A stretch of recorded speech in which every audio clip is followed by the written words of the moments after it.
हज़रत हुज्जतुल इस्लाम रहमतुल्लाह अलैह, उनका एक शेर है, मिराज का वाक़या बयान करते करते वो बयान फरमाते हैं, कहते हैं वो हज़रत जिब्रील अमीन ने आके कहा था ना या रसूलल्लाह चलिए, गोया अल्लाह ताला ने तलब किया, वो किसी शायर ने कहा था सरे लामकान से तलब हुई और सुबह मुंतहा वो चले नबी, कोई हद है उनके उरूज की।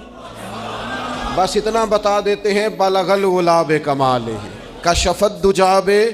जमाले ही हसनत जमीओ खिसाले ही सल्लू अलैहि। तो हुज्जतुल इस्लाम रहमतुल्लाह ताला अलैह फरमाते हैं कि हुजूर जा रहे हैं, ना बुलाने वाले ने नाम लेके कहा है कि कौन बुला रहा है, नाम नहीं लिया, जाती नाम नहीं लिया, सिफ्त से बात की, और न ये कहा मैंने किसको बुलाया, कितना कहा, सुबहान अल्लज़ी असरा बिअब्दिही, पाक है वो ज़ात। मेरा ख्याल है कि तर्जमे की ज़रूरत, सबको पता है किस ज़ात की बात हो रही है।